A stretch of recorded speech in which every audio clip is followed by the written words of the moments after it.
OCWCOG. Can you pronounce that? Yeah. Yeah, I'll probably tell you what it means. Hello. Thank you. We're actually, I just want to say that I'm Gail Blasquez, and this is Diane Harvey. And we're both from Oregon Cascades West Council of Governments. And you know, governments, we love acronyms, so I apologize, OCWCOG. But we're predominantly, we call ourselves Senior and Disability Services in the Senior Meals Program as well. So I just want to take just a minute. We're splitting the 10 minutes, so I'm hoping that I'll let Diane go first after me and she leaves a little time. We have been in business at Cascades West Council of Governments for over 35 years, and you know, we are the go-to agency for seniors and people with disabilities, and pretty well known for the Medicaid programs as well as the Older American Act programs, of which Senior Meals and the Family Caregiver Support Program are part of.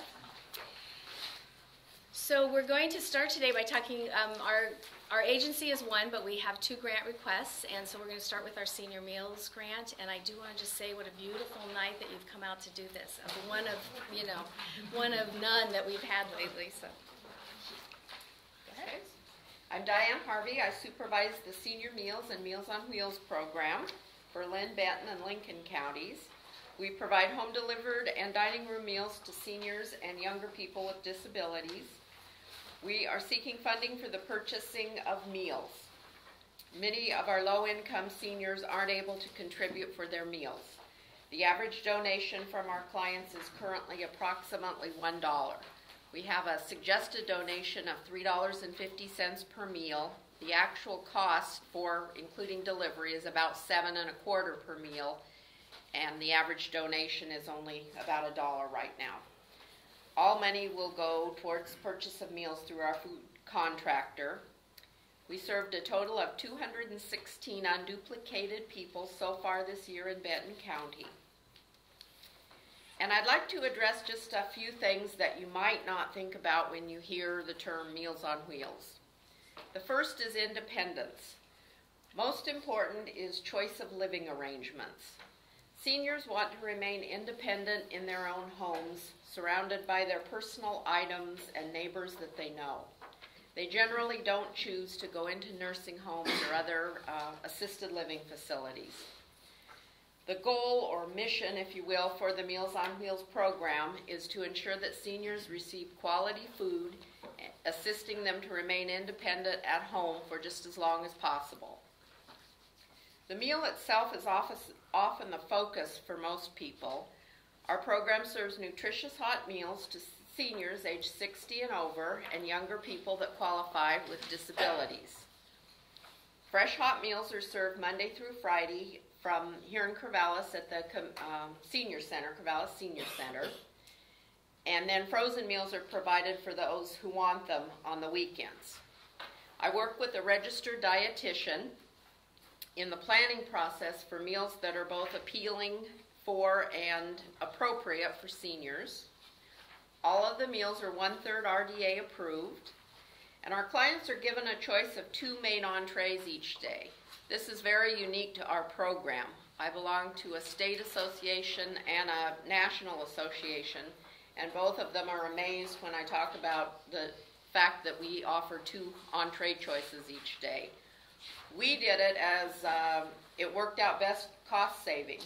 Our food comes from a central kitchen in Salem, and our food provider is able to do make use of a kettle, the big kettles, and the oven. So as a cost saving measure that we started many years ago, people are really impressed with the fact that all of our clients get to choose their entree each day. It's a fairly large meal. A lot of seniors will eat half for lunch and refrigerate the other half and have it for dinner. We don't do specialty menus. We're looking into that more and more. We do offer a few vegetarian menus, not a lot at this point. And the only exception to that is we do provide for diabetic desserts. Those are always available for our diabetics. Meals on Wheels is much more than a meal. An added value of our program is the safety net provided when people congregate for meals or have a friendly volunteer that's checking in on them, especially the vulnerable homebound clients. The safety net of social support often reduces the use of emergency services in the community. I just brought this newspaper article. This was on the front page of the Albany and Corvallis papers on Christmas Day this past year. Food driver delivers a rescue. And it was great to make the front page of the paper, but this happens all the time. Our volunteer drivers, they knock on the door, someone doesn't respond. They find people all the time, maybe stuck in their bathtub or all kinds of different situations where they've fallen, just need a little bit of help. So it was great to make the paper, but it really is a ongoing occurrence. Our volunteer drivers are the eyes and ears for our homebound seniors. In many cases also, the volunteer driver is the only person that the client has any contact with on a typical day. One thing I often hear from clients, and especially their families that might live out of town, is that this aspect of the safety check is just as important as receiving the meals themselves. In conclusion, this program would not be possible without our volunteers, both kitchen helpers that package up the meals and our volunteer drivers. Our three-county program has in excess right now of 400 volunteers. This program is an outstanding value for all cities and counties. Are there any questions? You make an attempt to locate the adult children of your clients and send them a bill? We do offer that service. They can have the person that manages the meal site invoice. It happens a lot where they'll request to be invoiced for their relatives' meals. Yeah, we do that. I was thinking it's got to be a way because a lot of times, as we're all well aware, the adult children have significant financial resources, and the elderly relative, the mother or father living in a home like that, may or may not have those resources. And to make some effort to do something, I did that with my own mother back in North Dakota years ago, so I just paid for it all. Yes, we do that. That option is outlined when the person that goes out to assess the person for receiving meals goes and explains everything. That is an option, and we definitely have people doing that. Thank you. Any other questions? I went kind of fast. Okay, I better take it from here. I'm watching the timekeeper. How much time we have? 2.5 minutes. Oh gosh, okay. There we go. So I am here to talk about the Family Caregiver Support Program. This, we have applied for meals grants in the past for several years through United Way, but this is the first time we've ever applied for a grant for this program. And I know that you have the grant material and you can read a little bit about it, so I guess I just want to highlight and then give you time for questions since my time is limited. This is a nationally known and federally partially funded program for family caregivers. It's quite a bit different than a lot of the programs that we manage because we are supporting the caregiver in this program to then take care of the person that is in their family who needs care. Somebody who is over 60 years of age, a 55-year-old grandparent caring for a grandchild 18 or under, or a caregiver of any age caring for somebody with Alzheimer's or dementia qualifies for the program and under the guidelines of the Older American Act. These are unpaid caregivers, so they are doing this on their own with their own resources, and they are finite and limited. But more importantly, I think the greatest thing about this program is that it focuses on supporting people to take care of themselves so they can go on caring for their loved one without injury and without burnout. And so this is one of the greatest joys we have in providing.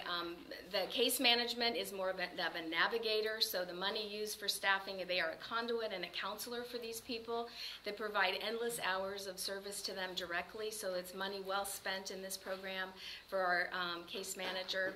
And then the respite money is finite, as you can see from our grant, that we are needing more as we've grown this program in the last 4 years through our partnerships in the community, through the healthcare system, and through our own marketing to bring more family caregivers, to our door to say, how can we help you to continue to keep your loved one at home? It's often the spouse of an elderly couple who often don't have adult children sometimes, but maybe have some help with their neighbors or their churches.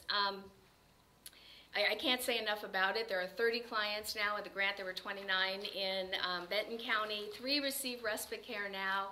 1 goes to the Grace Center, so we have a 4th. We have 6 people waiting for some respite hours as they come available, and we do a lot of prioritizing on a daily basis.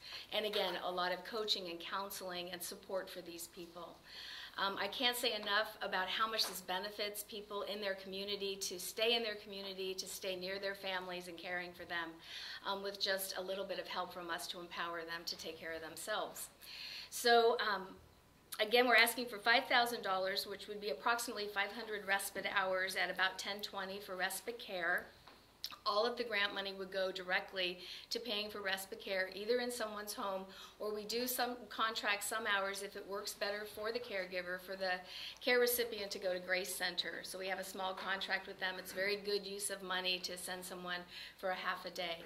They also contribute to their care as well, but their resources, some people have more than others. So we do a little bit of balancing with that to provide the support. We pay for some equipment, a lift chair that might help somebody not get hurt, a walker, you know, the kinds of things that we can help support them on a daily basis.